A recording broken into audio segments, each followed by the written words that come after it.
Hola a todos nuevamente en una nueva emisión de Especiales de Crítica Dialéctica, siempre tratando de abordar temas que nos parecen cruciales para entender nuestro tiempo, este convulsionado y por momentos triste momento histórico que estamos atravesando. Hoy vamos a tocar un tema que es absolutamente crucial, pero que está bastante invisibilizado, tanto por las fuerzas políticas dominantes, lo cual es una cuestión lógica de parte de las fuerzas políticas dominantes, que son mayoritariamente de derecha, pero lo más triste es que está invisibilizado por las fuerzas políticas e intelectuales que se suponen contestatarias, que se suponen antisistemas, ¿no? Ni que hablar del mundo, me refiero a la noción fundamental de lucha de clases. Está especialmente negada en el mundo académico intelectual y hasta es mirado mayoritariamente con malos ojos en el mundo académico intelectual si uno refiere a este concepto. Ni que hablar si lo trabaja o lo profundiza un poco más. Bueno, como nosotros en este programa no hacemos caso a las corrientes dominantes intelectuales, sino que vamos a tratar justamente de ir a aquellas cuestiones que hoy en día están olvidadas, adredemente olvidadas, es que vamos a conversar con Flavián Nievas, quien ha cometido la osadía de trabajar profundamente el concepto de lucha de clases y en los últimos años ha publicado un libro que acá se los voy a mostrar, Lucha de clases, una perspectiva teórica epistemológica. Y la idea es conversar con él sobre lo que él desarrolla conceptual, históricamente, más fundamentalmente desde el punto de vista teórico en el libro, pero también de la dimensión política actual que tiene el concepto de lucha de clases. Flavián Nievas es investigador de CONICET y profesor de la facultad, profesor titular de la Facultad de Ciencias Sociales de la UBA. Así que bienvenido, Flavián, un gusto tenerte hoy conversando con nosotros. Gracias, Guido, gracias por la presentación y gracias por la invitación, fundamentalmente. Para hablar de temas que generalmente no se hablan, como vos decías, que son esquivos cada vez más, llamativamente. Y que además es un tema, pese a que se menciona muchas veces la lucha de clases, no siempre es comprendido exactamente el concepto. Un viejo concepto que desarrollan Marx y Engels, pero que en realidad el propio Marx dice que no es propio, sino que ya los historiadores burgueses habían establecido, ya mencionaban y tenían la idea de lucha de clases, quizás no de manera tan sistemática como la desarrolla él. Y a mí, en lo personal, me llevó unos cuantos años trabajar esto, que fue tampoco es demasiado, no tiene ninguna singularidad mi trabajo, salvo el hecho de haber hecho un gran repaso de gran parte de las obras clásicas, fundamentalmente Marx, Engels, Lenin, algo de Gramsci, algo de Trotsky, algo de Mao, pero el núcleo es eso, para ver cómo fueron estructurando y tratar de tener una lectura, pues el libro en definitiva es una propuesta de lectura de la lucha de clases, entendido siempre que la teoría no es algo especulativo, no es una simple colección de cuestiones más o menos abstractas, sino más bien que la teoría es una herramienta muy potente que no nos ofrece ninguna respuesta, sino más bien que nos ayuda a preguntarnos, ¿no? Y esa es la gran, la gran virtud que tiene, ¿no? Nos ayuda a hacernos preguntas. Y cuando hablamos de lucha de clases, la primera noción que se tiene, la más, yo diría, espontánea y también más alejada de lo que es el concepto en realidad, es que La lucha de clases significa que hay clases que se enfrentan, ¿sí? Clases que se enfrentan entre sí, fundamentalmente dentro de lo que es el sistema teórico marxista, la burguesía y el proletariado, ¿sí? O si ustedes quieren, los pobres contra los ricos, algo por el estilo. Y es bastante más complejo que eso. En realidad, eso en todo caso podría ser una situación súper excepcional. Yo te diría que casi no existe en la historia algo así. Más bien, Perdón, ¿te estás sí. refiriendo a clases que se enfrentan de manera física, corpórea? Bueno, eso por supuesto que no existe, no hay ejemplos en la historia, pero de ningún tipo de enfrentamiento así directo de clase a clase. Lo que hay es otra cosa. Lo que hay es el desarrollo de situaciones contradictorias de vida, ¿sí? Cuando mi forma de vivir, la forma material de vida, mi forma material de vida es contradictoria o va en contraposición a la forma de vida de otros, ¿sí? No en tanto personas, sino en tanto formas de vida, ¿sí? Si hay un conjunto de personas, ¿sí? Esos conjuntos, cuando son conjuntos de situaciones sociales, las que, digamos, lo que caracteriza al grupo, pues no habla de no es las personas en sí, sino las personas son simplemente accidentes históricos, sino más bien el conjunto de situaciones sociales, a eso se llama una clase social, es algo que es homogéneo, relativamente homogéneo respecto de las condiciones de vida. Cuando las condiciones de vida de un grupo social son opuestas o van en contradicción a las condiciones de vida de otro grupo, es decir, que lo que hace uno va en detrimento de lo que hace de las condiciones de vida de otro grupo, ahí tenemos una contradicción manifiesta que en la medida en que se desarrolla como antagonismo, ¿sí? La contradicción es la forma más básica. Y se desarrolla en forma de antagonismo, es decir, de formas de antagonizar, de polarizar, polarizar cada situación. Ahora, en el decurso, en el devenir del desarrollo de estos antagonismos, se van constituyendo las clases sociales. Es decir, que la lucha de clases tiene como efecto a las clases sociales. ¿Sí? Es una dinámica social cuyo efecto es la producción de clases. Las clases no son algo estático, algo devenido, algo natural, sino que son situaciones que deben ser gestadas y sostenidas día por día. Es decir, nadie es naturalmente de una clase. Para estar sosteniendo una clase, constantemente, todos los días deben repetirse las condiciones para que uno no pueda salir de esa situación. Entonces, el efecto de este antagonismo devenido de la contradicción es la constitución de clases. Y la lucha de clases aparece como el efecto, ¿sí? Esto lo... Perdón, podríamos, Sí, yo te voy a andar interrumpiendo. sí, claro, Podríamos decir que no existen las clases sin la lucha y viceversa. exactamente. Pero las clases son el efecto de las luchas. Digo, porque hay conceptualizaciones teóricas que consideran la existencia de clases en términos de estratificaciones, pero que no lo asocian con la lucha de clases. Claro, pero vos imaginate que, ¿por qué alguien vendería su fuerza de trabajo si pudiese hacer otra cosa? Es decir, hay grupos sociales, hay un conjunto de personas, lo que uno podemos llamar de manera genérica, ¿no? El proletariado, que es compelido a estar en esas condiciones, pero diariamente, constantemente. Eso son situaciones que se recrean a diario.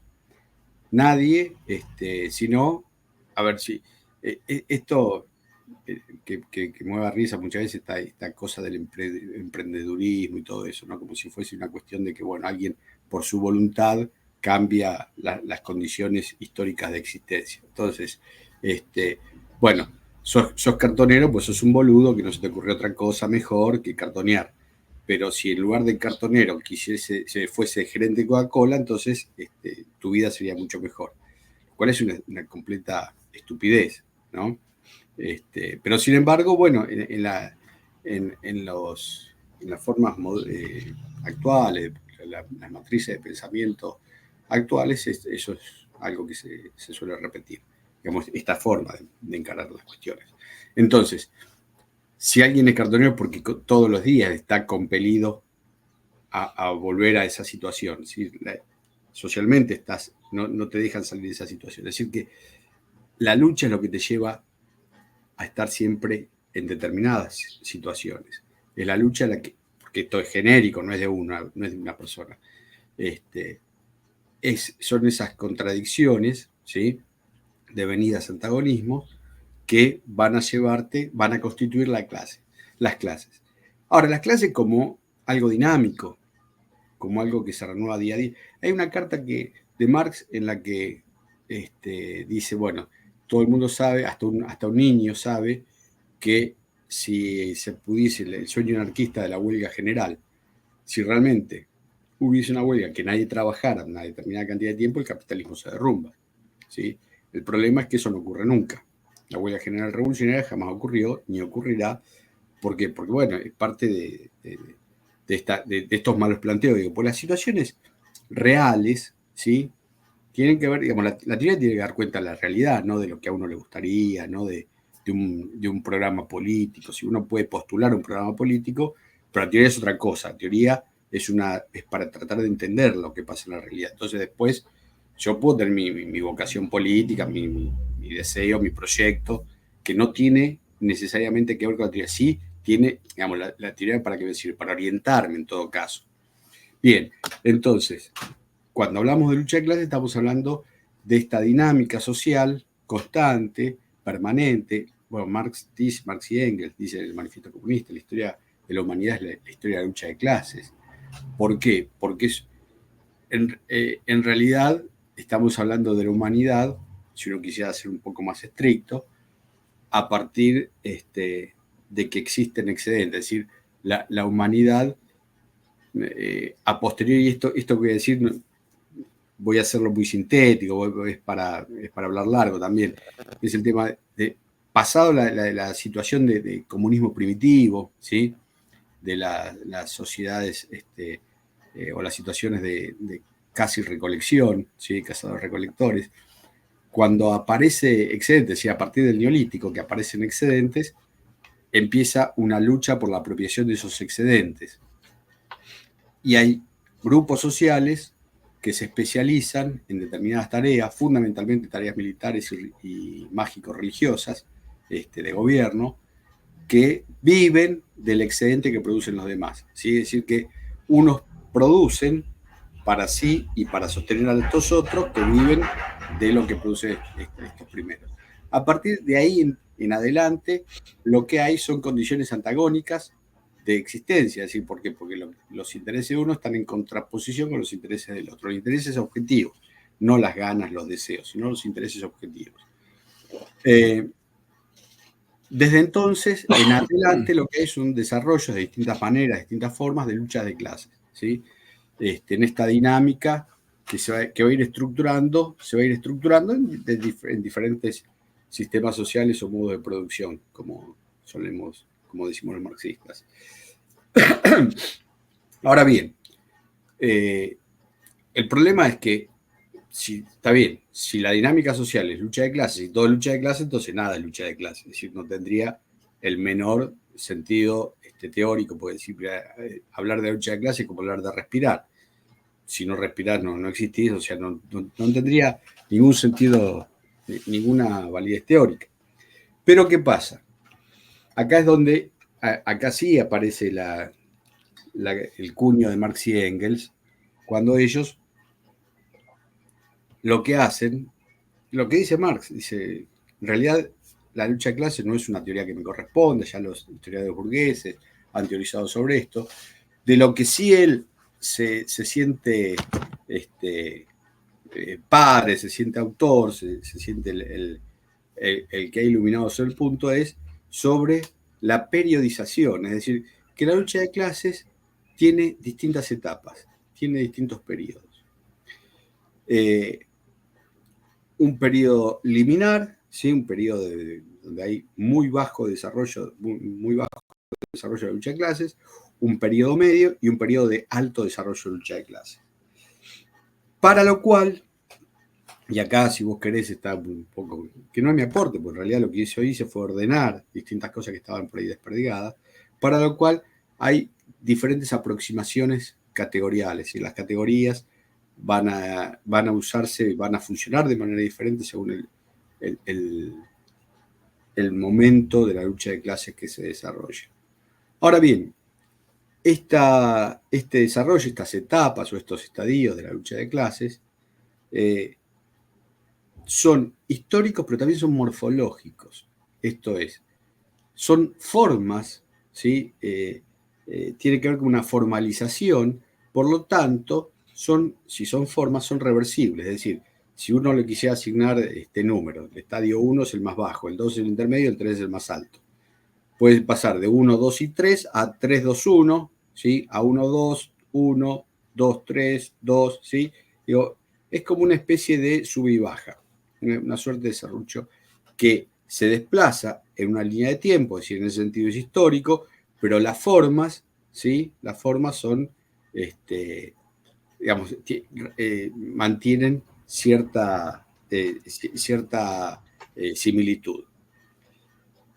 Y justamente ahí es donde apunta la teoría, al estudio de las formas de la lucha de clases.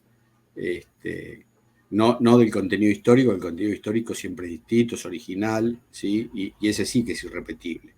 Cuando en el 18 Brumario de Luis Bonaparte, Marx dice que, atribuyéndolo a Hegel, de que la historia se repite dos veces, la primera como tragedia, la segunda como farsa, esa repetición a lo que apunta es a la repetición de las formas, no del contenido histórico. Por supuesto, Luis Bonaparte no era Napoleón Bonaparte, ¿no? Uno era el sobrino, el otro era el tío, y el segundo imperio no era el primer imperio, es decir, ¿qué se mantiene? Las formas, ¿sí? la morfología, no así el contenido histórico siempre, insisto, es original. Entonces, para lo que nos sirve el estudio de la lucha de clases desde el punto de vista teórico, es para observar su morfología. Y en tal sentido, es bastante apreciable, son bastante apreciables algunas características. Cuando Marx y Engels desarrollan el manifiesto comunista, y también hay bastantes similitudes con lo que aparece en la respuesta de Marx a Proudhon, que sale publicado unos meses antes, la miseria de la filosofía, en respuesta a la filosofía de la miseria o sistema de las contradicciones económicas de Proudhon. Lo que dice en la primera, dice, la lucha de clases empieza desde las formas básicas y empieza cuando los proletarios no luchan contra sus enemigos, sino contra los enemigos de sus enemigos, ¿sí? Cuando son movilizados, dice, por las fracciones burguesas en contra de los enemigos de la burguesía, los restos de la nobleza, etcétera, etcétera. Y Marx obviamente le está dando ahí un contenido histórico real, ¿sí? Está contando cómo es la historia en realidad, cómo se sucedió la historia en realidad, pero si uno se queda no con la cuestión histórica, sino con la forma, es decir, con que se lucha contra los enemigos de sus enemigos, ¿qué se encuentra? Que los momentos de más bajo desarrollo, porque por ahí, cuando comienza no es el inicio de la historia, sino el comienzo desde el punto más bajo. Entonces, los puntos más bajos, los puntos de comienzo del desarrollo de la lucha de clases, uno se encuentra eso. Esto es, la cooptación ideológica, la pertenencia ideológica, si ustedes quieren, la divulgación ideológica del pensamiento burgués, del pensamiento dominante, y la lucha política en contra de los enemigos de los enemigos.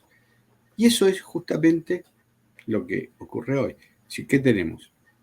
Que la burguesía, que nunca es una clase, sino que es un conjunto de fracciones de clases que uno de manera genérica llama burguesía, pero se pueden diferenciar claramente, por lo menos en principio, en función de algunos patrones de acumulación. Uno podría hablar de burguesía industrial, burguesía comercial, burguesía financiera, etcétera, y después dentro de eso también diferenciar, sobre todo porque ahora tenemos conjuntos, conglomerados de grupos nucleamientos donde aparecen intereses financieros, industriales, comerciales, ¿sí? Bien. Ahora, la burguesía pelea una fracción en contra de otra fracción. Están constantemente viendo cómo se puede ganar una, le puede desplazar a la otra. Eso es lucha de clases, justamente, ¿sí? Pero no lo hacen solos, sino que además traccionan a gran parte del proletariado. Proletariado que está en esa condición, lo sepa o no lo sepa, lo reconozca o no lo reconozca, pues no es una cuestión de ideología, no es una cuestión de conciencia, ¿sí? En general, por estas otras cuestiones. Hoy, reconocerse o tener conciencia de ser proletario es una cosa realmente muy rara, muy extraña, muy, muy extraña. Proletario, clase obrera, para llamarlo de alguna manera, ¿no? Porque también se suele pensar la clase en términos canónicos como los obreros, como los obreros industriales, es decir, el obrero le llave inglesa en la mano, más o menos para parodiar una figura. Y la calidad de obrero está determinada en realidad porque los sujetos o los grupos producen sin participar de la totalidad de la obra, es decir, se produce parcelariamente y sin tener el plan, la totalidad de la visión de lo que se produce. Digamos, básicamente, hay otras características, por supuesto, pero básicamente eso, y además lo hace de manera asalariada. En esas condiciones entra, por ejemplo, yo diría que casi la totalidad de la intelectualidad, casi la totalidad. Los intelectuales estamos proletarizados. Ahora, raramente se lo reconozca, raramente, muy raramente.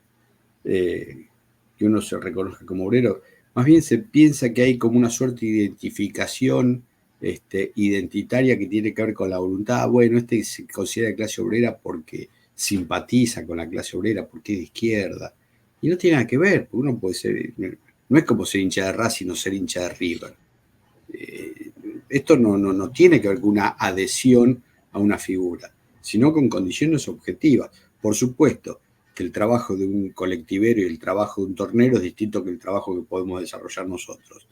La especificidad del trabajo, pero es tan distinto como la del tornero y la del zapatero, que no tienen nada que ver uno con el otro. ¿Se entiende? Entonces, más allá de las diferencias específicas de los trabajos concretos, hay condiciones generales de las formas de desarrollo y de producción que son similares para todos. Ahora bien, ¿qué quiero decir con esto? Que si no podemos ni siquiera ver esta situación objetiva, mucho más difícil es poder contemplar cómo se desarrollan estos antagonismos. Entonces, que además, digamos, todo esto va de la mano con el hecho que estas situaciones ocurren cuando la lucha de clases desciende. Si cuando desciende, cuando hay poco desarrollo de la lucha de clases, significa que hay mayor dominación. Mayor dominación, el punto máximo de dominación es lo que Gramsci llamaba hegemonía, que es decir, cuando se piensa con la cabeza del otro, con la cabeza del dominante. Y esto ocurre, esto es lo que nos ocurre de manera bastante evidente, ¿no? Simplemente hay veces que hasta es difícil, o al menos a mí se me hace difícil de poder expresar, porque hay cosas que me parecen tan evidentes y tan obvias, pero sin embargo no lo son. Evidentemente no lo son porque tenemos, bueno, la situación distópica que tenemos, así que no voy a entrar en detalle. Bien, ahora, decía, la lucha de clases entonces pasa de esta situación mínima, ¿sí?, donde uno lucha contra sus pares, porque luchar contra los enemigos de mis enemigos es luchar contra mis pares, y fíjense que en general, donde se pone el foco del antagonismo en términos objetivos, no es en la burguesía, sino es en el que tengo al lado. ¿Mi enemigo quién es? Mi enemigo es el planero. Mi enemigo es el que tiene algún tipo de ventaja, que la ventaja es cobrar un plan de 100.000 pesos, ¿no? Esa es la ventaja. Alguien que además, por supuesto, la está pasando muy mal. Entonces, yo voy a tener mis enemigos ahí. Mi enemigo es el colectivero que hace paro y que me deja mi agamba. Mi enemigo es el mantero que no paga impuestos. el mantero que no... Exactamente, es mi par. Y no puedo ver mi enemigo en Galperín. Por el contrario, en Galperín, ¿a quién veo? Veo un aliado. ¿Por qué? Porque me paga un pequeño interés cuando yo pongo guita en Mercado Pago. Entonces, desde el punto de vista subjetivo, veo el mundo al revés, patas para arriba. La realidad social la veo patas para arriba. Desde ese punto, que es el punto más bajo de la lucha de clases, hay, por supuesto, desarrollos que necesariamente ocurren. Digo, esto, independientemente de que se vaya para atrás en un momento, de otro momento va para arriba, esto es así. Digo, y no hay nadie que pueda predecir, no hay nada que pueda indicar cuándo va a crecer y cuándo va a descender. Pues aparte son grandes tendencias históricas mundiales, ni siquiera son nacionales, son mundiales. Entonces, en el desarrollo, yo ahora lo cuento de manera lineal, esto no es lineal. Lo que sigue son agrupamientos, ¿sí? Reconocimientos que permiten una lucha, si ustedes quieren, en el sentido más claro es el sentido económico, es decir, luchas corporativas, luchas por el resguardo de un conjunto, una corporación, algún tipo de asociación. Las luchas sindicales, fundamentalmente. A ver, esto que Marx lo describe en el siglo XIX es lo que ocurrió hace poco con Amazon, por ejemplo. Es decir, cuando lograron los trabajadores de Amazon sindicalizarse. Tampoco es poca cosa. Bueno, la sindicalización aquí, la sindicalización de la gente que trabaja en plataformas es algo que no se puede hacer todavía. Es decir, que hay estratos, hay grupos sociales que todavía están excluidos de esa situación que es mínima.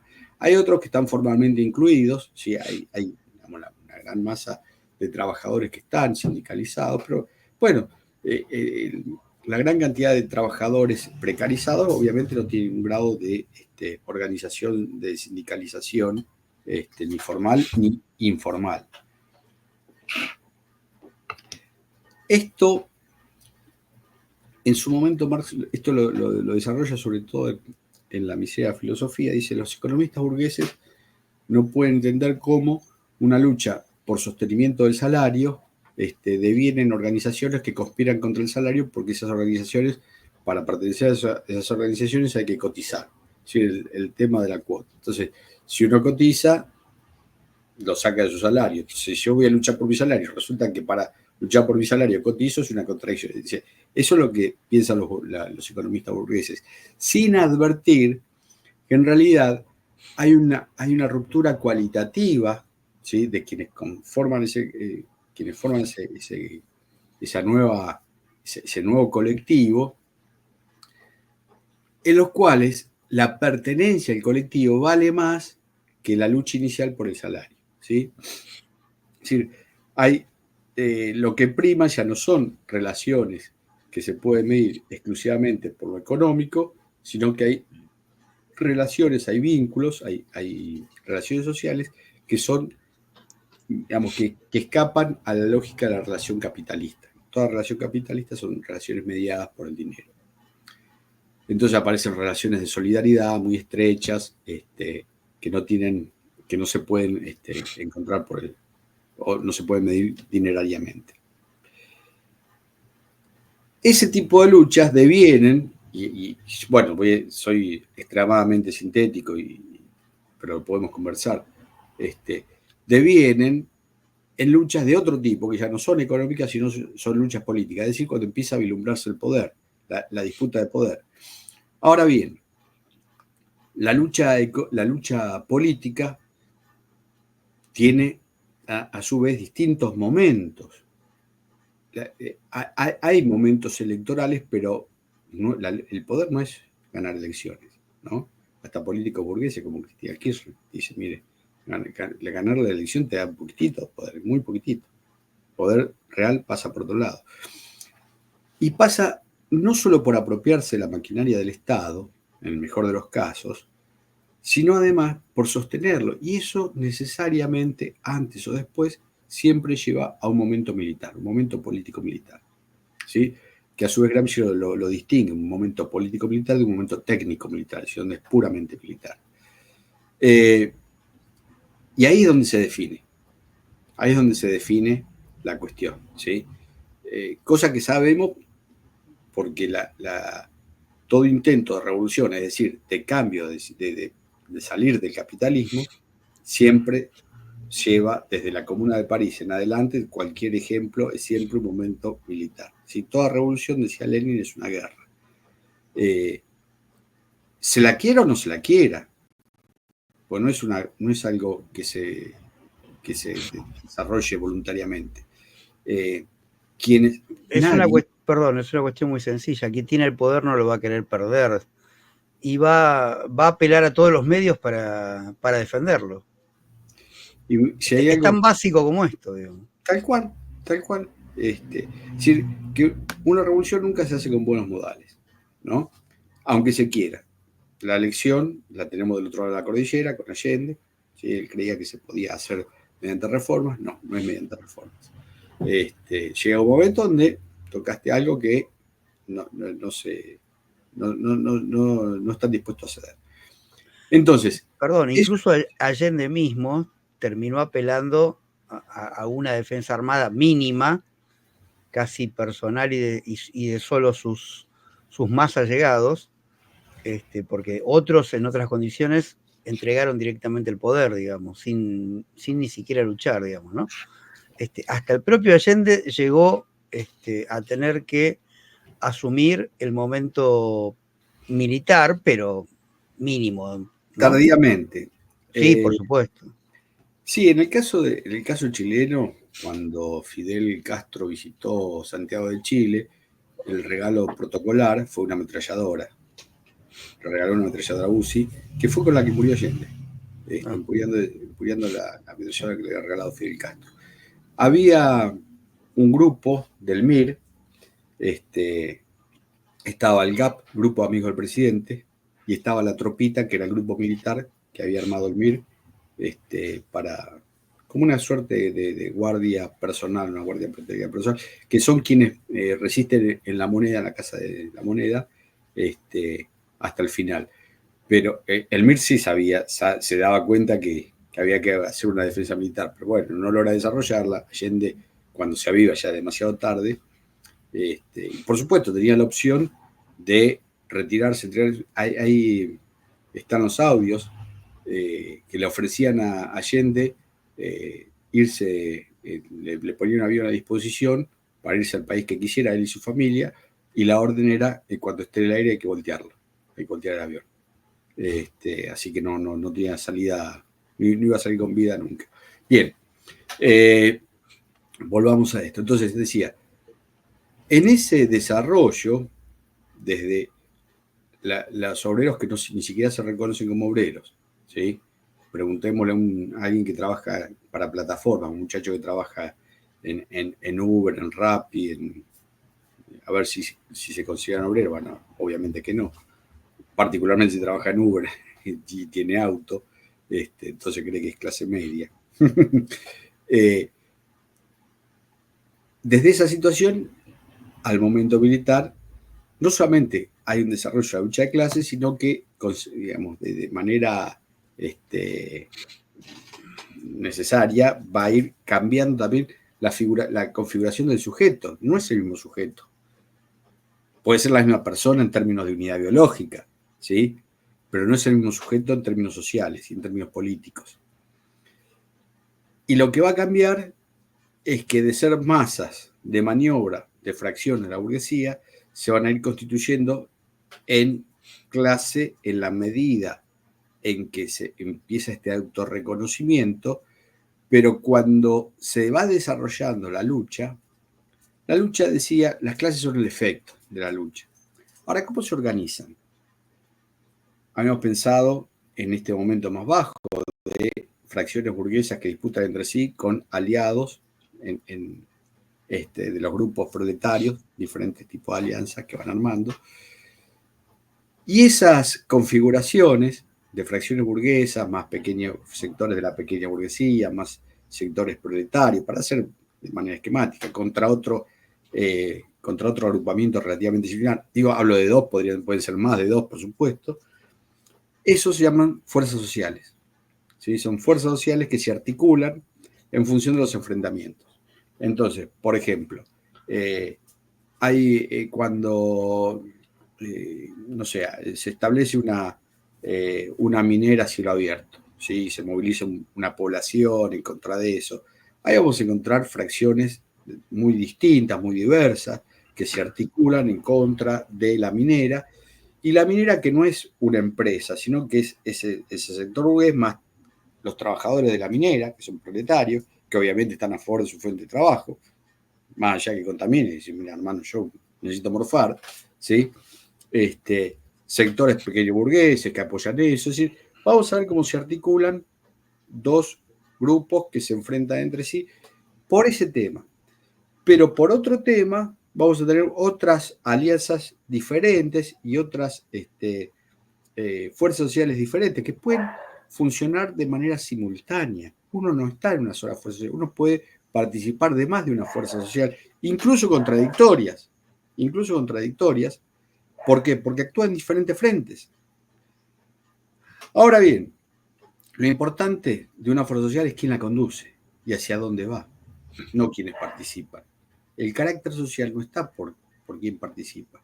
Esto es un error bastante típico en los 70. La mirada, por ejemplo, de uno de los grupos, a mi juicio, más que tuvo más desarrollo en términos políticos, fue el PRTERP, que en un momento se cuestiona que tiene pocos obreros en su comité central. ¿Sí? Entonces, hay que, por un lado, proletarizarse, ¿sí? Como si uno por ir a trabajar en una fábrica se convirtiese en algo que socialmente no es, inclusive con situaciones hasta casi cómicas, porque el estudiante universitario se iba a trabajar a la fábrica y se encontraba con un obrero cuya aspiración era que su hijo fuese estudiante universitario y saliese de la fábrica. Es decir, bueno, ese tipo de cuestiones, ese tipo de desencuentros, que se hacían con la mejor de las voluntades, pero evidentemente sin un horizonte teórico muy, muy correcto, llevaban a cuestionarse esto que yo les decía, la cantidad de obreros que había en una fábrica, cuando ya era una cuestión que Lenin tenía bastante claro y resuelto. Decía, la verdad que a mí no me importa si son obreros, son estudiantes, lo que sea, lo que me importa es que sean revolucionarios. Porque no es el origen social lo que determina el carácter social de un grupo o una persona. ¿Sí? De hecho, hay sectores de la burguesía que pueden ser revolucionarios y sectores obreros que son totalmente contrarrevolucionarios. Así que no tiene nada que ver no hay una sinonimia entre el origen social y el carácter social de un grupo, un integrante o de una fuerza. A ver, esto está claro, pero también está claro, no es determinante, pero un grupo revolucionario solo de estudiantes es mucho más difícil que logre derrocar un poder capitalista que un grupo en el cual la presencia obrera sea tenga cierta presencia importante por las condiciones objetivas, ¿sí? en la cual se centra el eje de la actividad capitalista. Es que no puede existir nunca un grupo solo de estudiantes que sea revolucionario, ni tampoco un grupo solo de obreros que sea revolucionario. Necesariamente se tiene que dar en términos de articulación, en términos de fuerza social, porque los enfrentamientos reales se dan en términos de fuerzas sociales. Ahora bien. Está clarísimo. Pero digo, porque vos cuestionabas esta idea de la necesariedad de tener presencia obrera en la organización política. No, cuando ellos hablaban de la cantidad de obreros, es decir, si había pocos obreros, entonces el carácter de la organización era pequeño burgués, porque había mucha pequeña burguesía presente. No tiene nada que ver. ¿Se entiende? De hecho, No, sí, está bien, eso lo entiendo, digo, pero me refiero a que, a ver, ¿cómo paras el capitalismo? Bueno, atacando su centro de producción. ¿Y quiénes están en el centro de producción? Los estudiantes, no, los obreros. sí, claro. ¿Y quiénes Entonces son los es obreros? táctica, desde el punto de vista táctico, es mucho más clara, digamos. O sea, vos no puedes hacer una revolución sin presencia de algún sector obrero o la Claro, posibilidad de impactar en el mundo de la producción. ¿Y desde dónde lo haces? Desde la clase obrera. pero eso está fuera de discusión. Yo lo que digo es que un grupo revolucionario siempre, que todavía no llegamos a eso, pero ¿de dónde viene? De fuerzas sociales, que es articulación de un conjunto de Está fracciones bien. sociales de extracciones diversas. Pero que el carácter de origen, el origen social de un grupo, no tiene que ver, no determina el carácter social de lo que desarrolla. A ver, la pequeña burguesía, que no es algo estático, en general suele tener posiciones contrarrevolucionarias, en general. Pero también es cierto que la pequeña burguesía es la que suele generar los mejores cuadros revolucionarios. Exactamente. Ejemplo, pequeña burguesía y burguesía. Ejemplo, Carlos Marx, ejemplo, Federico Engels, ejemplo, Todo. Vladimir Ilich Lenin, Creo que ejemplo, no, ejemplo. creo que no queda nadie afuera de los grandes, de En los que han realidad, participado de revoluciones o sí, teóricos. el único que viene de un sector pobre es Gramsci. Hay un libro de Perry Anderson. Es cierto, tenés Perry razón. Anderson hace la genealogía social de todos los revolucionarios, todos vienen de clase de pequeña burguesía o burguesía.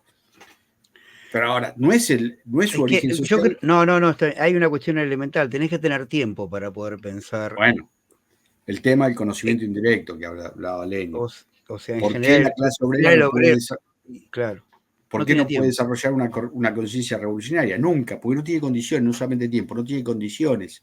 Bueno, Porque lindo. la condición de poder imaginarse algo diferente requiere de tener condiciones resueltas, condiciones materiales ya resueltas. Exacto. ¿Sí? Entonces, decía, estas fuerzas sociales, para volver a esta cuestión, estas articulaciones, hay algunas que son relativamente más estables, ¿sí? O que se van desarrollando en el tiempo con más estabilidad, y que pueden devenir en la medida en que se profundice la, la, esta articulación y se configura una unidad en acción, es decir, en la medida en que se desarrolla la fuerza como tal y se vaya unificando, deviene en otra cosa que es el partido. El partido no es una organización en términos jurídicos de una agrupación cualquiera. Es decir, cuando hablamos de partido político, yo no estoy hablando de un estatuto avalado por la justicia electoral. No, no es eso. Un partido, bueno, de hecho, Marx y Engels trabajan con distintas nociones de partidos, ¿sí? Ustedes vieron que Marx en el diccionario habla de periódicos como partidos, ¿sí? Uno podría decir acá Clarín es un partido, ¿sí? O Clarín La Nación es un partido de un grupo burguesía nacional, bueno, burguesía nacional por ahí puede ser equívoco la denominación, pero no importa. Cuando hablamos de partido, estamos hablando de partido, o de partidos, para ser más preciso, partido revolucionario, es de un grupo de revolucionarios profesionales, ¿sí?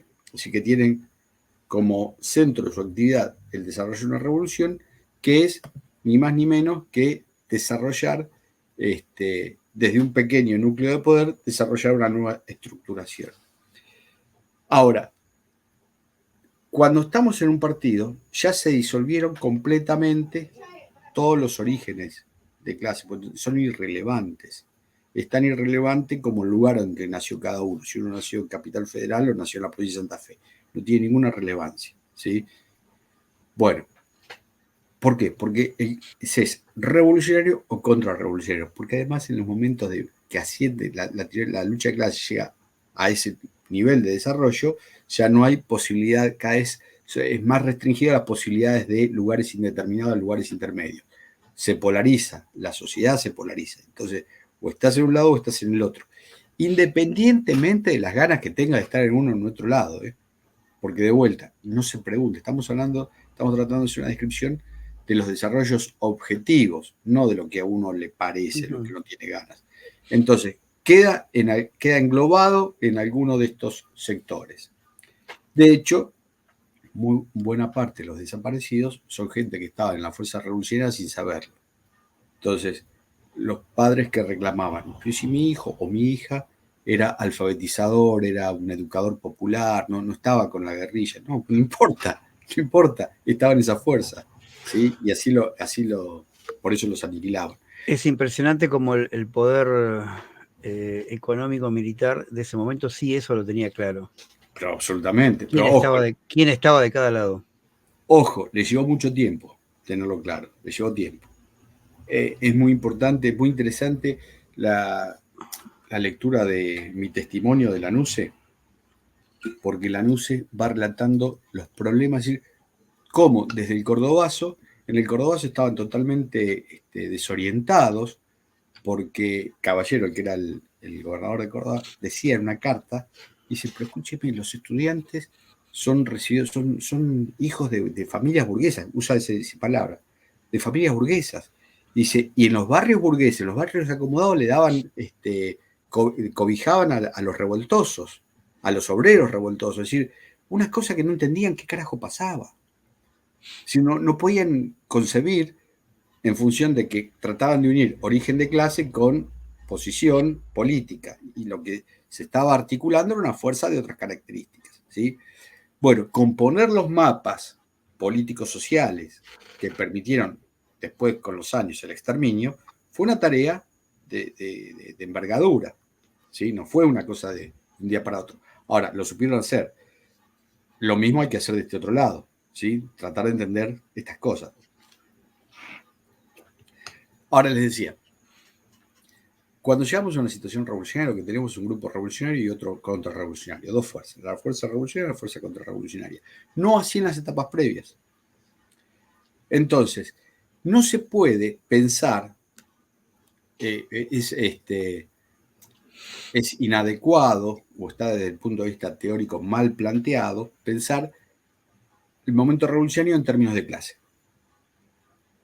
Porque las clases sociales son una forma de organización, de lectura y de funcionamiento de los momentos más bajos del desarrollo de la lucha de clases.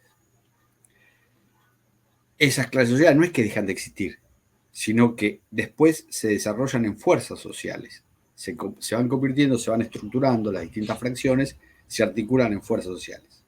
¿Qué es lo que ocurre mayormente? El enfrentamiento entre fuerzas sociales, ¿sí? ¿Hay grupos que están atrapados en la clase social? Por supuesto, por supuesto. A ver, pensemos en la gente que está en la tristísima situación de cartonear. Esa gente muy difícilmente pueda participar, eventualmente puede participar casi de manera esporádica en alguna fuerza social. En general, está atrapado en su condición de clase. No puede salir de allí. Participar de otro tipo de confrontaciones ya indica cierto grado de libertad.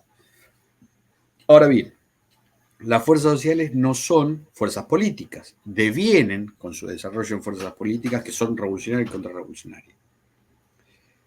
Pero cuando llegamos a las fuerzas políticas, ya no se disolvieron las fuerzas sociales y obviamente la condición de clase, digamos, se torna irrelevante.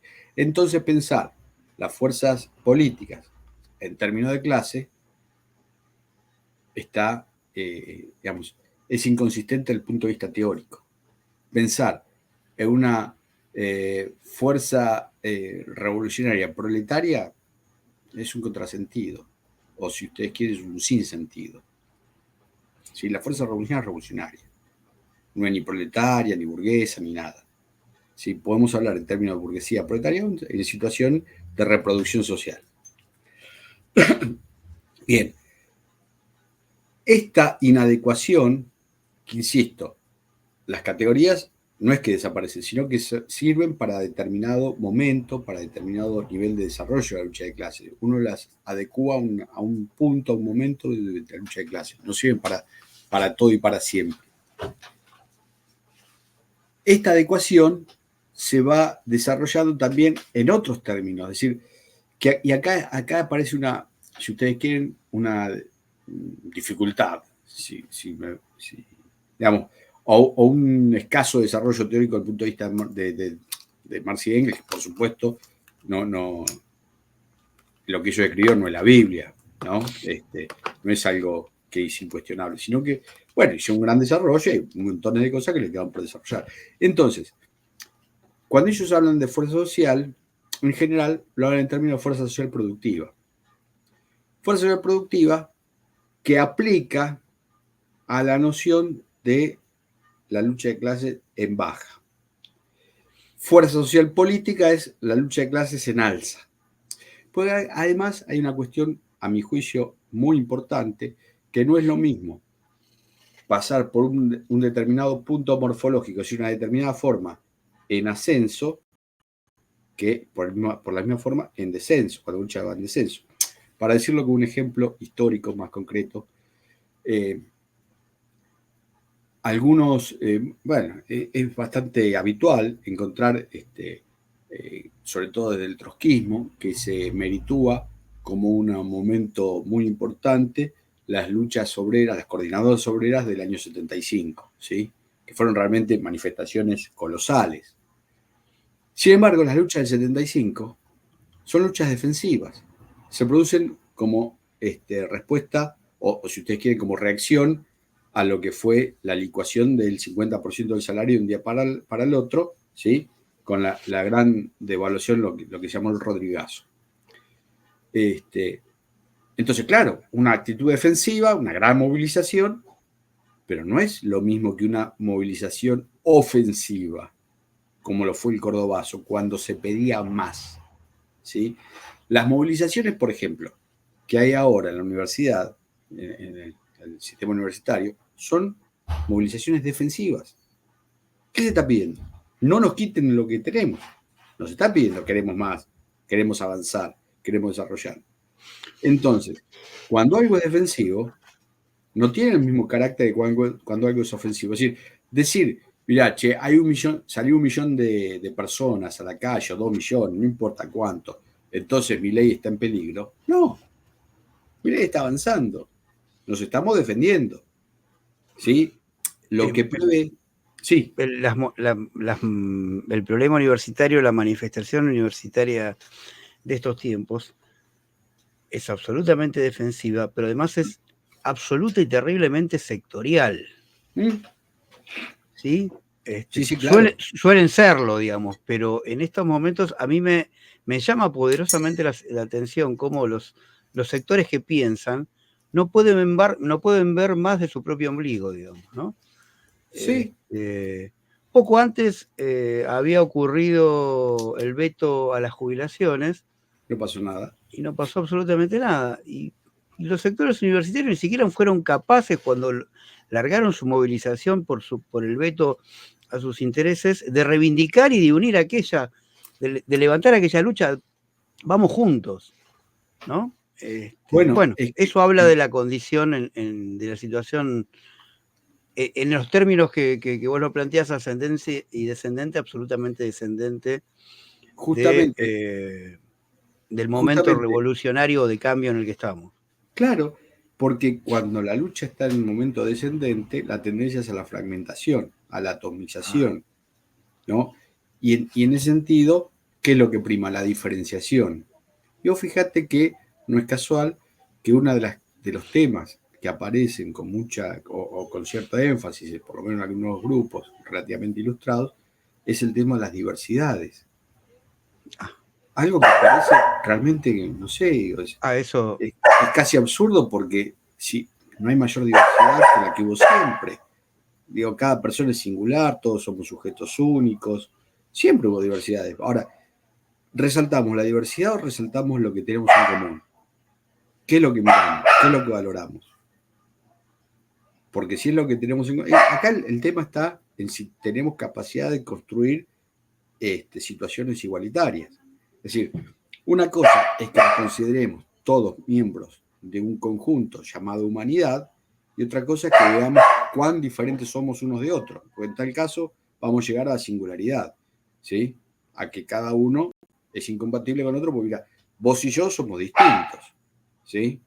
Porque vos te llamas Guido, yo me llamo Flavián, vos tenés más pelo que tengo yo y seguramente te gusta más la cerveza que el vino y a mí más el vino que la cerveza, no importa lo que sea.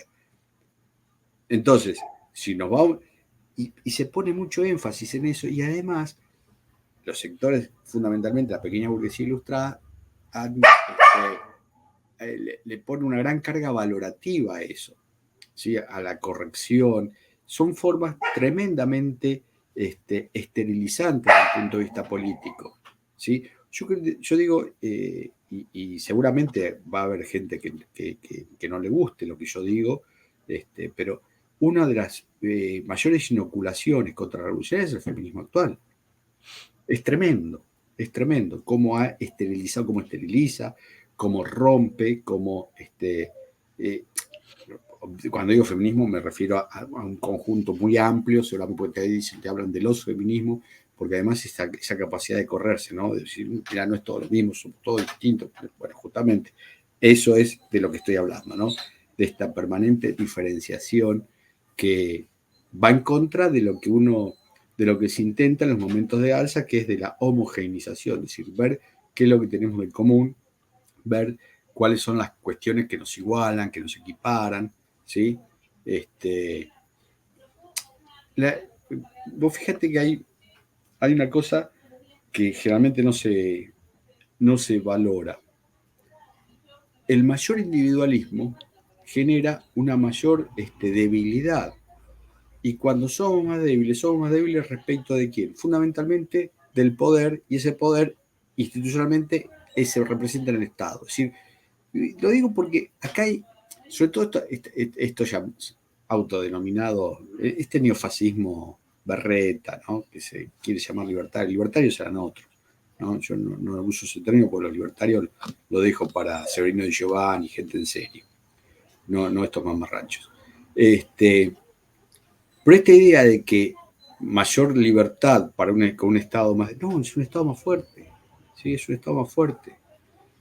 Y esta idea también del Estado presente, cuando reclaman algunos, no, queremos un Estado presente, digo, mirá, el Estado está presente cada vez que te tiran gas pimienta, cada vez que te cagan a palo, ahí tenés un Estado presente. Pues el problema no es un Estado como si el Estado fuese neutro. El Estado también es un aparato en el cual se desarrolla la lucha de clases. ¿Sí? Bueno, esa es una caracterización típica de las llamadas terceras posiciones, digamos, ¿no? Esa defensa del Estado por el Estado mismo, ¿no? Claro. Que son los que propugnan la alianza de clases, por decirlo en algunos términos. Sí, a ver, pero eso es pensar que la vida es bella, ¿viste? Me refiero a la película La vida es bella. Sí, bueno, sí, claramente, es así. Pero la realidad es otra cosa. Entonces, uno puede pensar que que el mundo conspira en contra de uno, que la mala suerte, que el cosmos, los planetas, la alineación, en fin, que todo, ay, pobre de mí. Ahora, lo real y concreto, si uno quiere actuar en términos políticos, es tener un diagnóstico, algo más o menos que se corresponda con la realidad. Para eso, justamente para lo que sirve la teoría. ¿Sí? Para hacerse las preguntas, la teoría te orienta, te ayuda a mirar, a preguntarte, y en tal sentido te permite configurar una idea relativamente aproximada de lo que ocurre. Y en el tema de la lucha de clases, la teoría de lucha de clases, a lo que te ayuda es a ver la dinámica, cómo se va dando esta dinámica sociopolítica, cómo se van desarrollando las luchas de intereses. Por supuesto, es bastante vasto, inclusive el libro a mí me llevó unos cuantos años trabajarlo, porque en realidad nunca fue pensado ni siquiera como libro, digamos, era un trabajo más de introspectivo. Llegó un momento que dije, bueno, hasta acá porque es interminable, porque hoy lo escribiría también de manera distinta, porque siempre va va modificándose constantemente y uno va agregándole cosas y viendo las cosas de manera diferente. Pero bueno, es simplemente eso es un producto que expresa un momento de acumulación, pero también lo cierto es que no hay hoy un estímulo para pensar en estas cosas. Bueno, síntoma de esta decadencia, de esta dispersión, de este retroceso que puede ser muy profundo, ¿sí? Muy profundo en qué sentido. Bueno, no hablo solo del retroceso de la lucha de clases en los términos de la dinámica relativamente usual, sino que hay, puede haber, porque de hecho ha ocurrido, retrocesos civilizatorios muy profundos. No sería la primera vez. Si uno piensa, por ejemplo, en el desarrollo al que había alcanzado la cultura grecorromana, ¿sí? La cultura de la antigüedad, y cómo después de la caída del Imperio Occidental se evoluciona temporalmente en la Edad Media, pero desde el punto de vista social y desde el punto de vista del conocimiento, es una profunda involución, que duró unos 1000 años. La Edad Media duró unos 1000 años más o menos. Entonces, fue un profundo. Es decir, la humanidad tiene capacidad de retroceder. No es que vamos siempre para adelante, no es que siempre hay desarrollo, no es que siempre vamos a estar mejor. Se puede estar peor, pero no un grupo social, sino el conjunto, ¿sí? Y hoy estamos, se me ocurre, en vísperas de algo que puede ir parece en ese sentido. Es decir, los niveles de suena pedante, digo, pero los niveles de embrutecimiento que uno ve, particularmente en las nuevas generaciones, pero que tienen hasta hasta hay trabajos fisiológicos sobre eso. No sé si escuchaste hablar de Miguel Benassayá, un científico que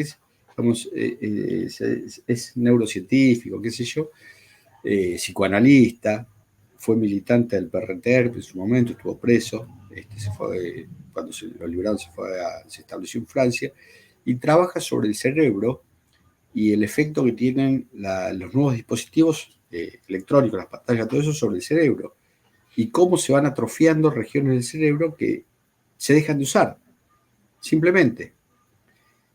Y esa sustitución, digamos, porque esa parte que se deja de usar, eventualmente se podría usar en otras cosas.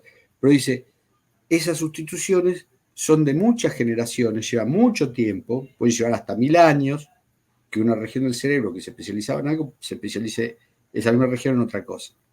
Y ahora, en una sola generación, se anula. Entonces, hasta el punto de vista biológico, estamos siendo cada vez menos capaces de resolver. A ver, un simple ejemplo que nos pasa a todos, me pasa a mí, creo que a todos les debe pasar. Antes uno recordaba los números de teléfono, no todos, pero por lo menos los más habituales los tenía de memoria. Hoy uno no se acuerda ni el teléfono de su esposa, ¿por qué? Porque tiene el celular agendado. Entonces, sacar cuentas de manera mental es algo que la mayor parte de la gente lo tiene anulado porque usa las calculadoras. Entonces, especialmente las nuevas generaciones. Nosotros por ahí, claro, nuestra generación lo recuerda claro, de nuestra primaria, de nuestros primeros años de formación educativa. Por eso, sí, pero no así el tema de la memorización de teléfonos, ¿sí? No, que eso lo hemos perdido. Sí, entonces, me refiero a lo de sacar cuentas. Sí, claro, sí.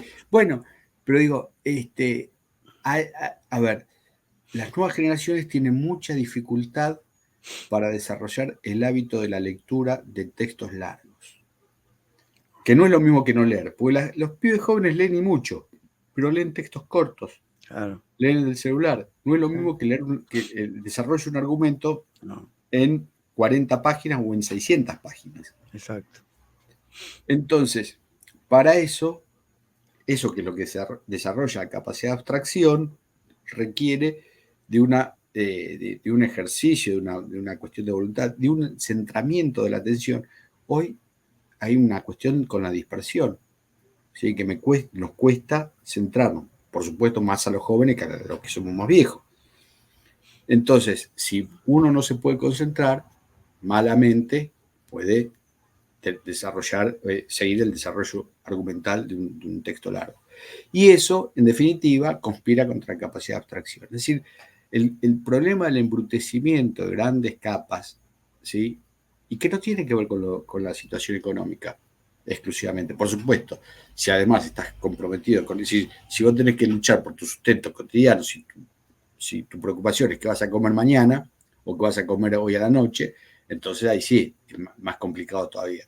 Pero si tenés eso resuelto, no significa que tengas capacidad o estés librado para pensar. Porque, insisto, hay una suerte de configuración donde todo lleva y mucho más en la medida en que se desarrolle la inteligencia artificial y vaya invadiendo cada vez más ámbitos de lo cotidiano.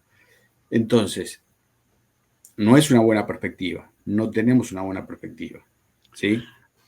Ahora, esto de esta decadencia, de este retroceso, yo creo que está clarísimo para Occidente, ¿sí? Y si hablábamos hace 20, 30 años atrás, podíamos hablar del mundo, pero hoy en día me permito pensarlo en voz alta. Quizás se está produciendo un fenómeno que está poniendo en jaque estos patrones de desarrollo económico, político y cultural, dominado por la hegemonía norteamericana, digamos, a partir de ciertos ejes de esto que se llama la multipolaridad. Quizás eso es una pregunta, una duda, podría relativizar esta terrible decadencia que yo comparto, digamos, ¿no? Habría que saber un poquito más de todas estas cuestiones. Estoy hablando de básicamente el eje de Rusia-China, digamos, ¿no? Sí, por eso a mí me gustaría compartir tu optimismo. Sin embargo, todo indica que al revés, en el caso chino, por ejemplo, es donde hay mayor desarrollo de la inteligencia artificial y el control a través de la inteligencia artificial, al punto tal que, a ver, van a la vanguardia de algunas técnicas como la de reconocimiento facial, tienen ciudades enteras donde no hay puntos ciegos, es decir, están completamente monitoreadas, donde hay además los algoritmos son los que te habilitan o inhabilitan cuestiones tales como anotarte en tal o cual universidad, o sacar un pasaje en avión o irte de vacaciones en función de una serie de pautas que se han instruido, porque los algoritmos en definitiva son cuentas, son fórmulas tontas. Por ejemplo, va a sacar un pasaje en avión y te dicen no, porque usted tiene 2 multas sin pagar. ¿Querés un crédito? No, porque usted no visita asiduamente a sus padres. Sí, algo que está muy valorado en la sociedad china. Es decir, hay una serie de pautas que indican que no sos tan buen ciudadano y por lo tanto no tenés acceso a algunas cosas. Ahora bien, el algoritmo tiende a profundizar tu situación, es decir, si estás mal a empeorarla y si estás bien a tirarte más para arriba. Así que conspira contra algo que es muy humano, que es la versatilidad, el cambiar, ¿no? Como dice Benazayag, la diferencia entre la inteligencia humana y la artificial es que los humanos podemos ser boludos, la inteligencia artificial no. Nosotros tenemos esa capacidad de ser boludos a veces. O genios también, cosa que tampoco, que la inteligencia tampoco artificial puede serlo, Que digamos. la llamada inteligencia artificial no es. Hay una norteamericana, no sé si norteamericana o australiana, una ex desarrolladora de Microsoft, Kate, no me acuerdo, Crawford creo que es el apellido, que tiene un libro, es el Atlas de la Inteligencia Artificial, donde dice, mire, ni es inteligencia ni es artificial. ¿Sí? Está mal el concepto. Es un Claro, programa informático un tanto más complejo. que se Nada más. dedica a hacer determinadas cuestiones que Así los es. programas informáticos anteriores no lo hacían. Y que además tiene la peculiaridad de ir autodepurándose y ir refinándose a sí mismo. Sí, pero al fin de cuentas es una cantidad, en todo caso, muchísimo más grande de base de datos. Sin Por base de supuesto. datos no funciona. Bueno, pero que además no solamente es orientativo, sino que es prescriptivo. Es decir, que va orientando, va pautando. O sea, no es que toma las acciones humanas y en base a eso se orienta el programa, sino que además también influye en las acciones humanas. Ah, sí, ¿Sí? sí, sí. Entonces, bueno, ¿a qué voy? Esto te decía, quienes van a la vanguardia en muchos sentidos de esto son los chinos. Sí. Por Por eso eso yo lo mío era una pregunta que me hacía, digamos, porque entiendo eso que vos planteás y lo suponía, digamos. Este, pero bueno, está bien. entonces digo, a ver, la historia siempre está abierta, el futuro siempre está sin escribir Ujú. hasta que deja de ser futuro. Esto no es algo ineluctable, pero simplemente hay que conocerlo porque uno no puede, en todo caso, luchar contra algo que no se conoce, o No, por peor supuesto. todavía, algo nefasto pero que se lo valora positivamente. Entonces, yo tengo no quiere decir que esto no sirva, porque además hay otra cuestión. Nada de esto se puede deshacer. Uno no puede soñar una sociedad sin inteligencia artificial. Eso vino para quedarse, se instaló, ya está. El asunto es qué cuestiones se habilitan. ¿Se habilita todo? Hay cuestiones que no se habilitan, hay restricciones. Eh, a ver, ¿en qué se usa la inteligencia artificial? Por ejemplo, en muchos países la justicia, hay, hay no cosas mayores, pero por ejemplo, disputas entre vecinos, todo eso se resuelve mediante inteligencia artificial, ya no hay más trabajo para los jueces. En la medicina, en la medicina se diagnostica por inteligencia artificial. Algunas ramas de la medicina más que otras, por ejemplo la dermatología, ya pronto van a desaparecer los dermatólogos. ¿Por qué? Porque vos tenés imágenes de la piel, ¿sí? Fotografías, millones de fotografías, y la inteligencia artificial te dice esto es tal cosa. La puede pifiar, por supuesto, pero también un profesional la puede pifiar. Entonces, eh, ¿qué es lo que se va a habilitar? ¿Qué es lo que se va a permitir? Es decir, ¿cuáles son? Hay debates que ya tienen más que ver con la ética, ¿sí? Con cuestiones de ética y decidir hasta dónde se avanza, dónde no. Ahora bien, lo ético no es algo que está desligado a la lucha de clases, sino al contrario, algo que está definido por la lucha de clases. ¿Sí? Fíjense, pensemos que, por ejemplo, hoy, a ver, en la lógica del capital, lo que prima es la ganancia. Eso es lo que prima y lo que ordena al conjunto de la sociedad. Sí. Y eso es un valor ético, es una ética impuesta. Ahora, cambiar eso es producto, o será producto, si se puede cambiar, esa cuestión ética, si, por ejemplo, hacer que prime la, la condición humana, será producto del desarrollo de la lucha de clases que logre vencer que logre vencer la ética capitalista. Entonces, también lo ético, decía, es producto de la lucha de clases. ¿Sí? Y no estamos en una buena situación. No hablo de la Argentina, hablo de la humanidad, hablo de lo que está pasando en líneas generales.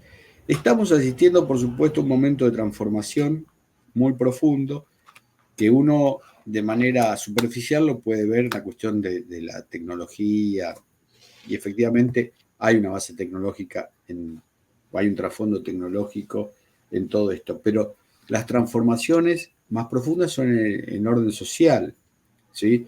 Porque la tecnología en sí misma no es nada, ¿sí? No sirve para nada, perdón, no es que no sirva, no. El problema de la utilización de la tecnología está determinado socialmente, ¿sí? Un fusil sirve para oprimir o para liberar. Esto es una cosa muy vieja, nada determina en sí. Es decir, el desarrollo de la maquinaria puede liberarte de trabajo, puede oprimirte más. Uh-huh. ¿Sí? Bien. Está clarísimo. El asunto es cómo se usa. Bien. Entonces, el problema no es tecnológico, no es que los cambios son un cambio tecnológico, que por supuesto lo son, ¿sí? Pero acá el profundo cambio es social, es social. Tiene, tiene cuestiones, por supuesto, tiene tecnología, ¿sí? Se asienta la tecnología, pero el cambio es social. Y ese cambio social que estamos asistiendo es una profundización que está ligado a un cambio en el patrón según como lo analizo yo, ¿no? A un cambio en el patrón primario de la acumulación capitalista. Es decir, el capitalismo ha pasado por tres grandes etapas. Una primera etapa de preludio, ¿sí?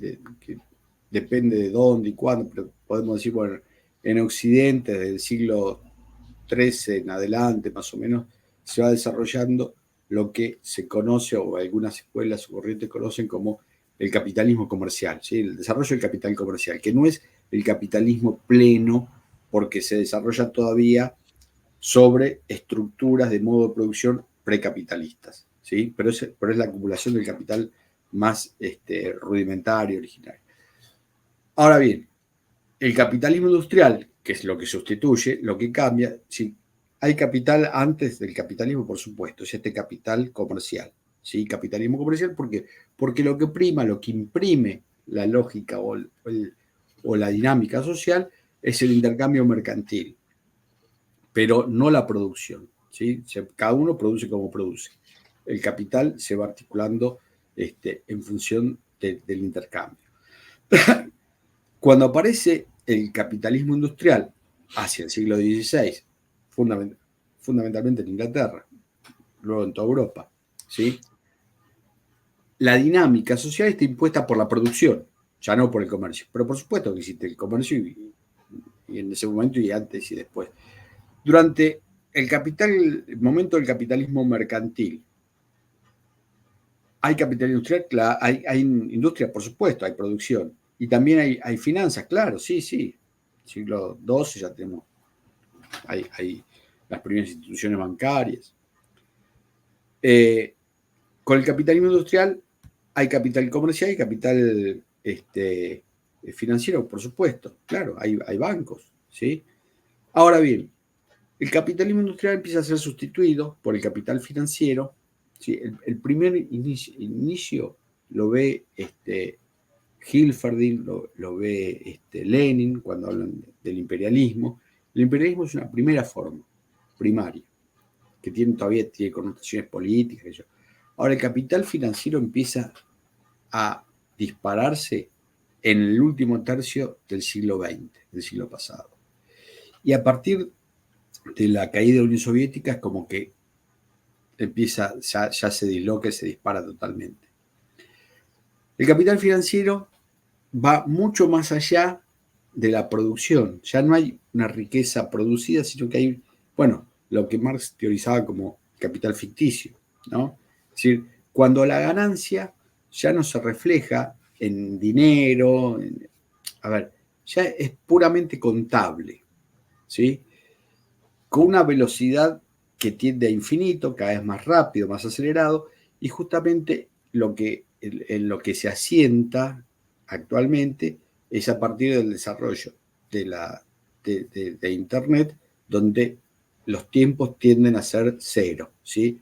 Entonces los intercambios son mundiales en tiempo, lo que se llama tiempo real. Es decir, yo compro acciones en la India y las vendo en Japón en 4 nanosegundos. ¿Sí? Hago clic, clic, ya está. ¿Sí? Hago un traspaso. Entonces, todo tiende a acelerarse a una velocidad, insisto, que tiende a infinito. En esa vorágine ahora se está estructurando el mundo en función de esa vorágine. Ahora, eso tiende a ser algo que es a riqueza que es puramente contable. A ver, ¿qué es una riqueza puramente contable? Si uno suma las distintas empresas que tiene Elon Musk, va a llegar a una cantidad determinada, supongamos, 150.000 millones de dólares, por decir algo. ¿Sí? Ahora, Elon Musk tiene 150 millones de dólares, no. Porque si empieza a vender sus empresas, cuando vende una, el conjunto baja un poco. No solamente no es la resta, sino que baja la sinergia económica de esa empresa. Entonces, esa cantidad de conjunto es una cantidad ficticia que se evapora, que es irrealizable, que además no se puede monetizar. Es decir, la guita de Elon Musk no la puede llevar, no la puede tener en billetes. ¿Qué es? ¿En qué se traduce esa plata? Todavía no hay una traducción perfecta, porque no se traduce en poder político de manera directa, no se traduce en poder militar de manera directa, es decir, que las estructuras sociales todavía no se corresponden con la estructura económica o con la dinámica económica que se está desarrollando.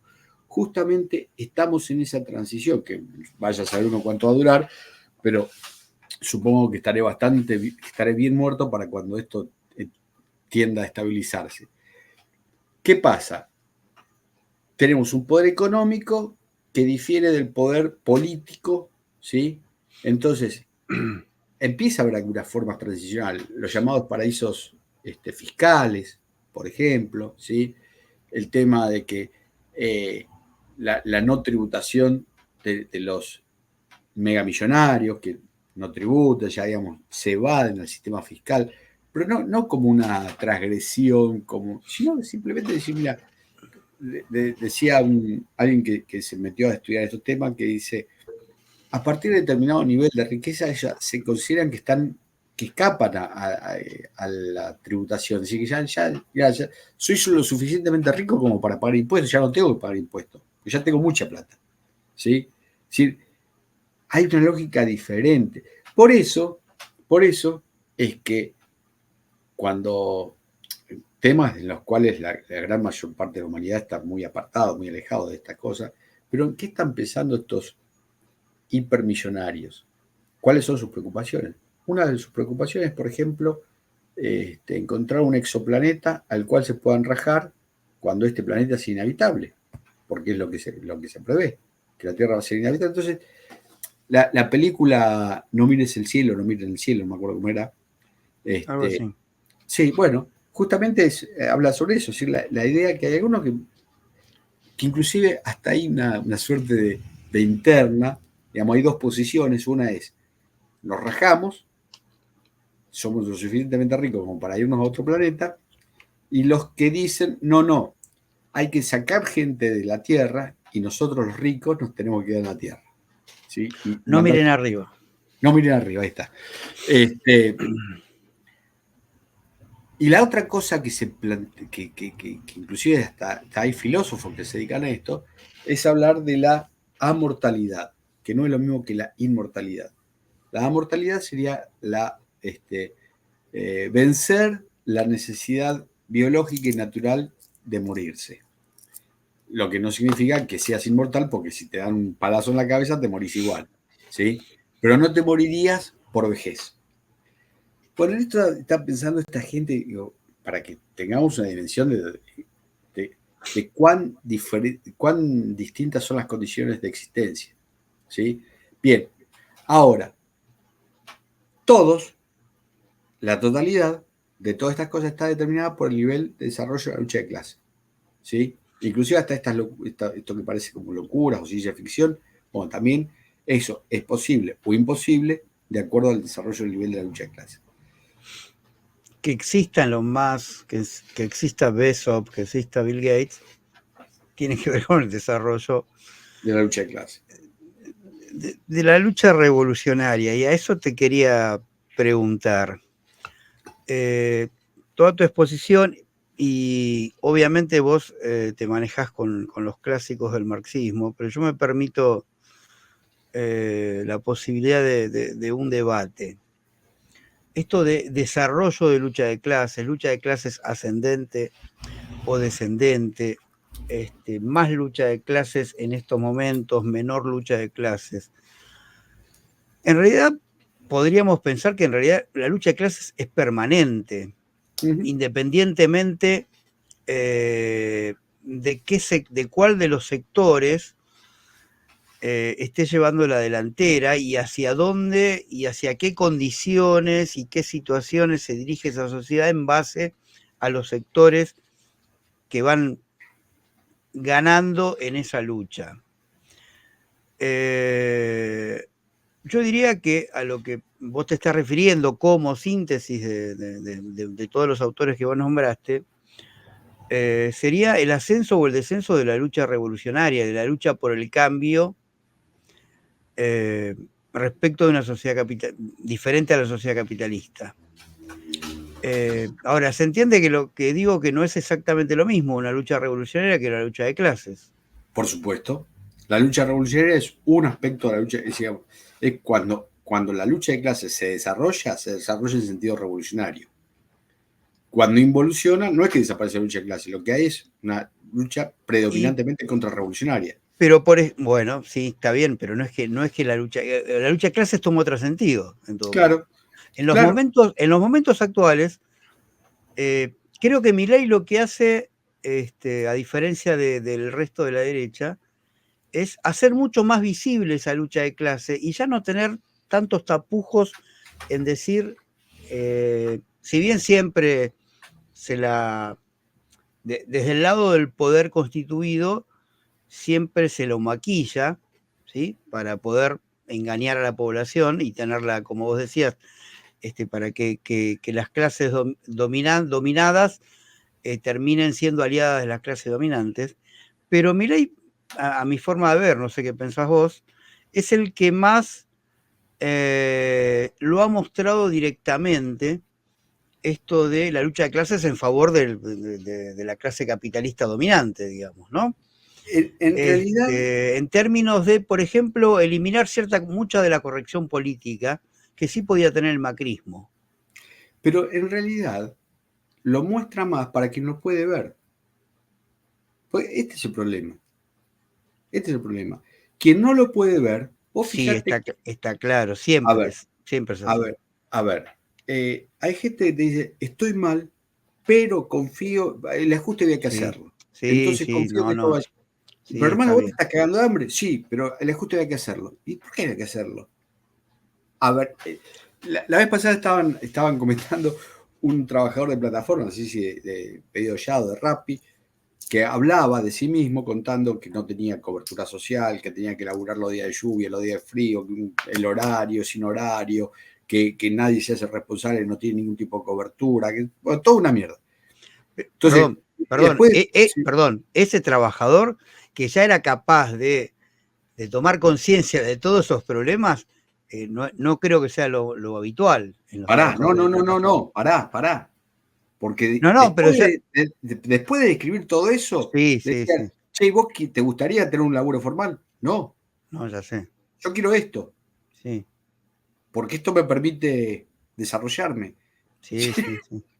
Estoy hasta acá, unido a la mierda, y prefiero esto porque digo, eso es, por eso te digo, a ver, Milei dijo que se podían vender los hijos, que se podían vender los órganos, dijo todo. ¿Y qué te decían? No, pero no lo va a hacer, no, dice eso. Es decir, no importa lo que diga, no importa lo que muestre, si no tenés la capacidad de verlo, no lo vas a ver, lo vas a ver aunque sea No, evidente. eso está clarísimo, eso está clarísimo. Pero con Menem o con Macri Sí, te lo ocultaban mucho más, sí, ¿sí? Igual sí, lo podías ver, pero era más difícil. sí. Pero justamente, ¿por qué se hace más visible para vos, para mí, para algunos se hace más visible?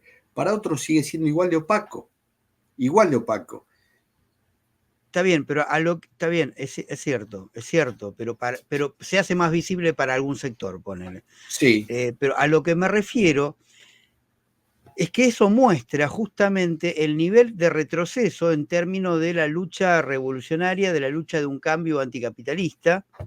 totalmente, totalmente. Por eso, A eso claro, me refería yo, digamos, por ¿no? eso digo, estamos cada vez en peor situación. Sí, sí, sí, ¿Sí? sí, La lucha de clases claramente. sigue evolucionando. Cuando digo que evoluciona o involuciona, evoluciona en el sentido revolucionario. Involuciona es porque es en sentido contrarrevolucionario, Bien. cuando más se aleja de la revolución.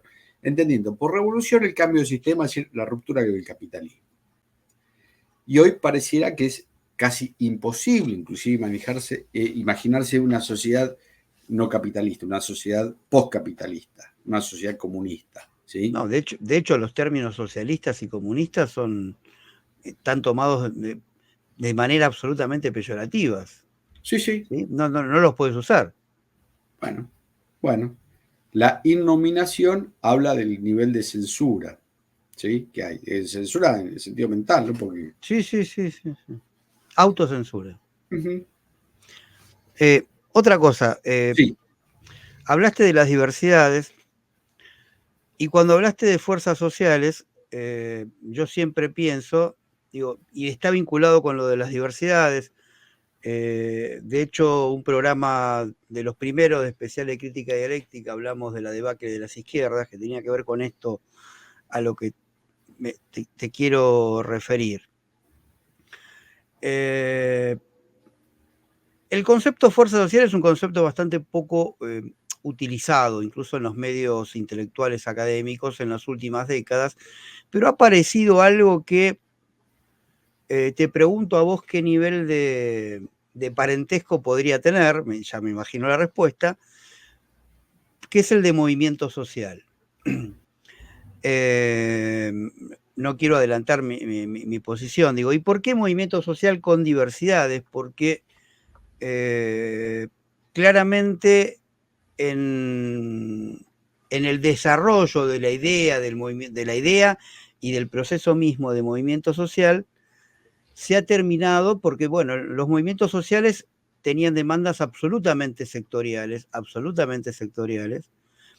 podemos decir que lo que tenía de similar con la fuerza social es esta amalgama de distintos sectores o fracciones de clase, pero se basaba en ciertas concepciones bastante individualistas, cada vez más individualistas de lo que se consideraba, porque se luchaba pura y exclusivamente, o se lucha pura y exclusivamente por ciertos intereses particulares de aquellos que están ahí organizando ese movimiento social.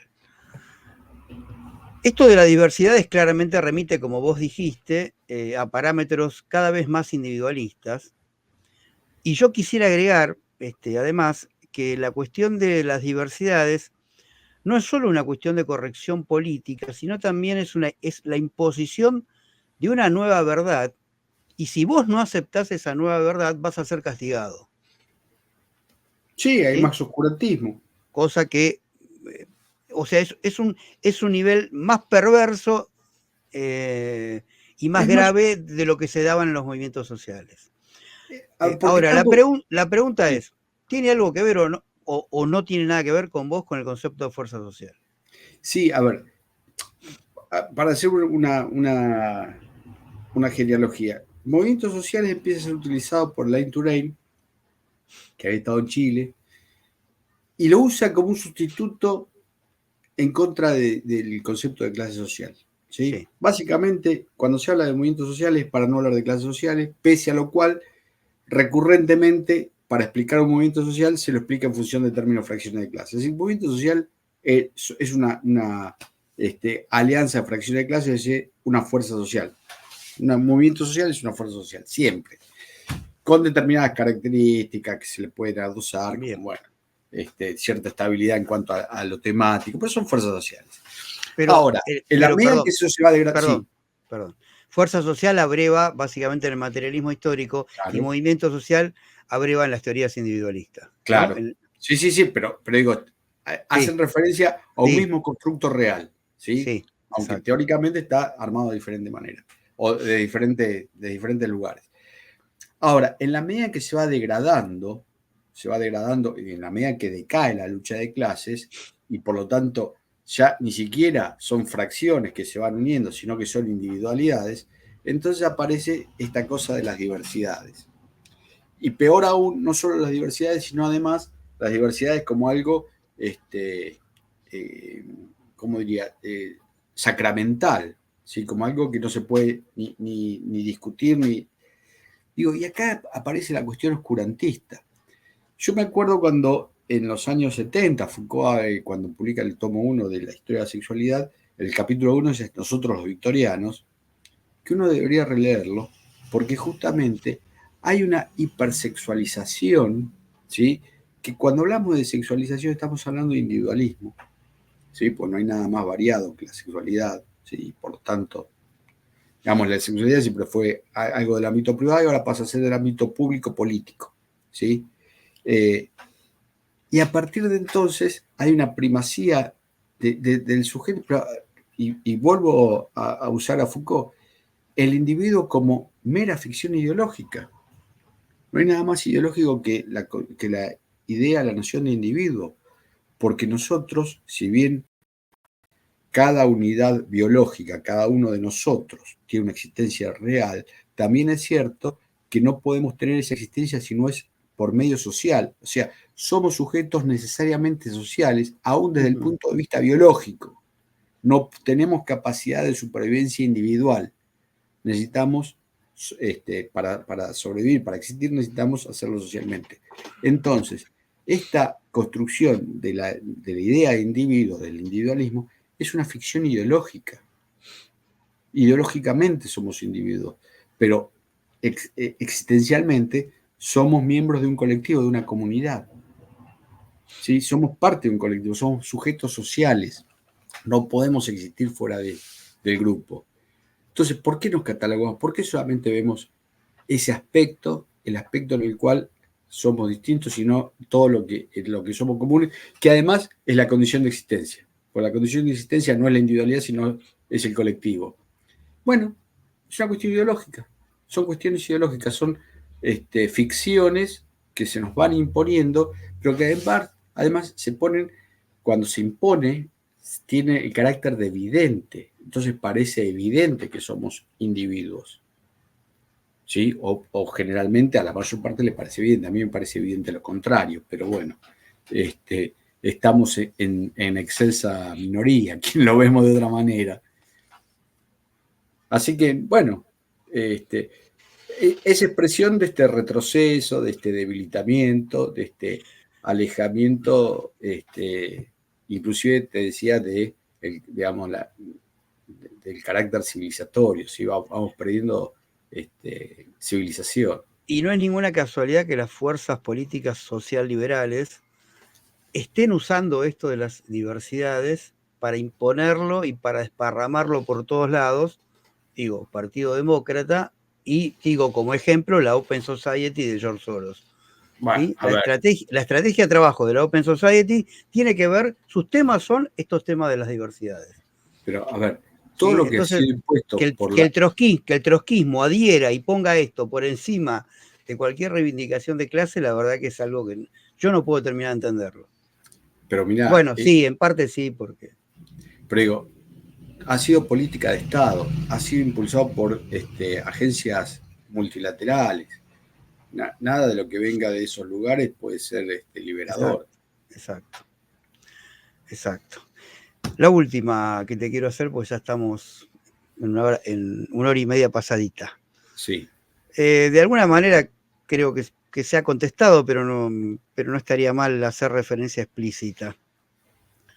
Porque si hasta en los años 70, mediados de los 70, se pensaba en el mundo académico intelectual en términos de lucha de clases, si había una discusión, un enfrentamiento muy claro en todo caso en aquellos que pensaban en realidad en términos de lucha de clases y aquellos que decían que había que pensar en otros términos, con lo cual implicaba una división política muy clara. Hoy en día el concepto de lucha de clases está desaparecido, hasta incluso de aquellos intelectuales que se reivindican de izquierda. Bueno, es parte, justamente se explica por la lucha de clases, por el desarrollo de la lucha de clases, por la vección de la lucha de clases. La baja de la lucha de clases lleva a la invisibilización de la misma. Eso es parte, se autoexplica. Sí, exactamente. Claro, tiene que por eso digo, de alguna manera estaba contestado en todo lo que fuiste desarrollando, pero digo, quería ponerlo en términos explícitos, ¿no? En este retroceso que vos mencionabas, en el esta decadencia. Sí, es la parte de la decadencia, el embrutecimiento, lo cual es terrible porque, digamos, cuando la lucha decae va siendo un círculo vicioso y cuando la lucha crece va siendo un círculo virtuoso, Claro. que se retroalimenta en un sentido o en el otro. Exactamente. Bueno, ahora, Lo importante es que independientemente, porque esto no lo decide nadie, ¿sí? Esto no es producto de la voluntad de una persona, ni de un grupo, ni de nadie. Digo, hay momentos en que la lucha baja y momentos en que la lucha empieza a subir. ¿Y por qué? Y bueno, habrá que dar las explicaciones en cada momento. ¿Por qué subió después de la Segunda Guerra Mundial y empezó a caer después de los 70? Es así. Sí, sí, Digo, sí, sí. en un momento subió, después decayó, después va a volver a subir, vaya a saber Sí. cómo. Podés intentar explicarlo una vez que haya sucedido, pero Obvio. no Sí, sí. preverlo. No, es imposible de prever. Solo ¿qué es lo que se puede prever? De que en algún momento va a ir otra vez para arriba. Eso sí, de eso uno puede estar seguro. ¿Sí? Porque eso es como decir, mira, la Tierra va a dar toda la vuelta alrededor del Sol y después la va a volver a dar. Sí, eso es así. Ah, bueno, ¿Sí? pero algún grado de optimismo tenés entonces. Va a suceder, lo que yo no sé si va a suceder dentro de 10 años, dentro de 100. Sí, lo vamos a ver, sí. Claro, yo no sé cómo va a ser, pero que va a ser seguro que va a ser, porque es parte de los ciclos sociales. La sociedad se ha movido así, desde, insisto, por lo menos desde el neolítico en adelante, desde que hay sociedad de clases. Claro, exactamente. Bueno, para mí un excelente programa. Muchísimas gracias, Flavián, por participar acá. Gracias a vos. No, al contrario. Creo que espero que a la gente que nos vea les guste y que nos ponga un me guste, que se suscriban al canal y que difundan entre sus conocidos y amigos la existencia de este canal. Así que por mi parte nada más, me despido. Gracias nuevamente, Flavián. Seguramente nos volveremos a encontrar. Así que nuevamente, adiós a todos. Chao, chao.